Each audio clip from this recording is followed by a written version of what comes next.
Well, mga kapupong, malaking usapin ngayon sa mga eksperto sa depensa ang sunod-sunod na ulat na nagsasabing ilang Chinese-made air defense at radar systems ay hindi umano nakapagbigay ng inaasahang performance sa mga kritikal na operasyon sa Iran at Venezuela.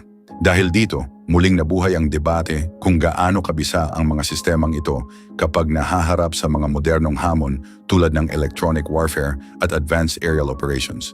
Sa Iran, naging sentro ng pansin ang HQ-9B surface-to-air missile system na kabilang sa mga pangunahing bahagi ng air defense network ng bansa.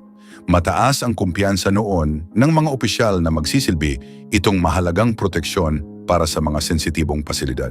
Ngunit sa isang malawakang operasyon na gumamit ng advanced aircraft at precision-guided weapons, lumabas sa iba't ibang pagsusuri na nahirapang tumugon ang ilang bahagi ng depensa. Ayon sa mga eksperto, mga kapupong, hindi pa rin malinaw kung kagamitan mismo ang naging pangunahing dahilan o kung may iba pang salik na nakaapekto sa performance. Posibleng may kinalaman ng electronic interference, command coordination, maintenance issues o kombinasyon ng iba't ibang technical factors. Gayunpaman, naging malaking usapin ito sa mga defense circles sa buong mundo. Kasunod nito, napunta naman ang atensyon sa Venezuela. Sa loob ng maraming taon, malaki ang naging investment ng bansa sa mga defense system mula sa China at Russia. Kabilang dito ang J-27 radar series na matagal nang ipinapakita bilang isa sa mga advanced radar systems na kayang makatuklas ng stealth aircraft sa malalayong distansya.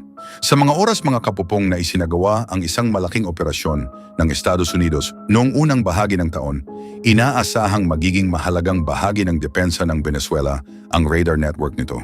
Subalit ayon sa mga ulat at pagsusuri, nakaranas umano ng matinding electronic disruption ang ilang sensors at communication channels. Dahil dito, naging limitado ang kakayahan ng ilang bahagi ng network na makapagbigay ng real-time information sa mga command centers. Sinabi ng mga eksperto na kapag naapektuhan ang komunikasyon sa pagitan ng radar systems at response units, maaaring bumaba ang kabuuang pagiging epektibo ng buong depensa. May mga ulat din, mga kapopong, na nagsasabing ilang radar units sa Venezuela ang hindi naganap na operational dahil sa kakulangan ng spare parts at technical support. Para sa mga eksperto, ipinapakita nito na hindi sapat ang pagkakaroon lamang ng advanced hardware. Kailangan din ng tuloy-tuloy na maintenance, software updates, sapat na supply ng piyesa at mahusay na training para sa mga operator. Sinabi ni Hasu Shuqian, isang defense official mula Taiwan, na mahalaga ang regular na modernization upang mapanatiling handa ang anumang defense system. Ayon sa kanya, mabilis ang pagbabago ng technology at kailangang makasabay rito ang mga gumagamit ng naturang kagamitan. Madalas ding ikumpara, mga kapupong, ng ilang eksperto ang mga pangyayaring ito sa iba pang ulat tungkol sa performance ng ilang Chinese-made systems sa iba't ibang rehiyon. Bagamat magkakaiba ang sitwasyon ng bawat bansa, iisa ang tanong na patuloy na lumilitaw. Gaano kahanda ang mga sistemang ito sa mga komplikadong operasyon ng kasalukuyang panahon? Gayunman, maraming eksperto ang nagwarning laban sa agarang paghusga. Sinabi nila na hindi maaaring masukat ang tunay na kakayahan ng isang defense system sa pamamagitan lamang ng isang insidente. Maraming elemento ang nakaapekto sa resulta, kabilang ang logistics, maintenance, training, leadership decisions at integration ng iba't ibang bahagi ng network. Ayon kay Rick Zhou, mga kapupong, isang eksperto sa Chinese military developments, hindi sapat ang radar systems lamang upang makapagbigay ng kumpletong proteksyon.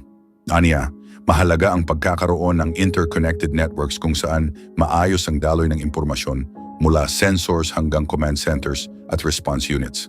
Sa kabila ng mga tanong na ito, nananatiling isa ang China sa pinakamalalaking supplier ng military equipment sa Asia, Africa, Middle East at Latin America. Maraming bansa ang naakit sa mas mababang presyo at mas madaling financing options kumpara sa ilang alternatibong produkto mula sa kanluran.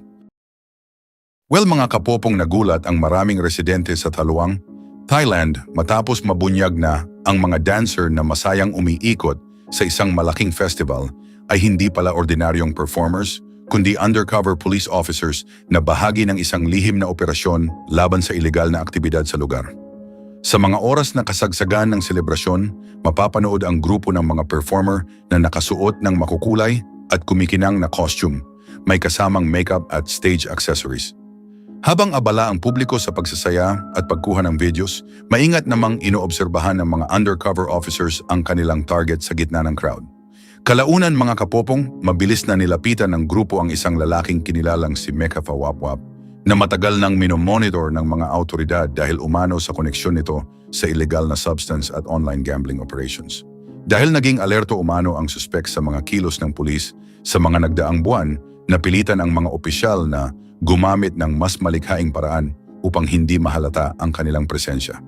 Ayon sa mga ulat mula sa Lopburi Province, naging maayos ang buong operasyon at halos walang residente ang agad nakapansin sa nangyari. Sinabi ng mga autoridad na nakarecover sila ng mahigit 50 methamphetamine tablets, daan-daang maliliit na plastic packets at isang mobile phone na posibleng may kaugnayan sa online gambling activities.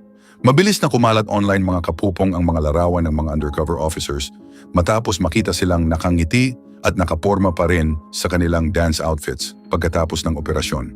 Maraming netizens ang nagpahayag ng pagkagulat dahil mistulang eksena umano ito mula sa isang pelikula kaysa tunay na police mission. May ilan ding nagsabi na naging epektibo ang plano dahil natural na nakihalo ang mga opisyal sa crowd.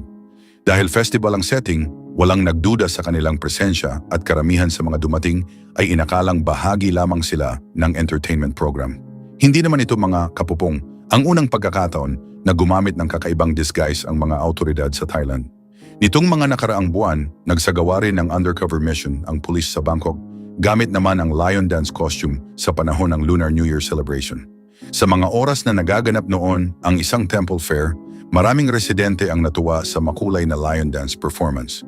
Ngunit hindi alam ng publiko na ang mga taong nasa loob ng malaking costume ay undercover officers na naghahanda ring lapitan ang isang lalaking iniugnay sa serye ng pagkuha ng mahahalagang gamit mula sa ilang tahanan.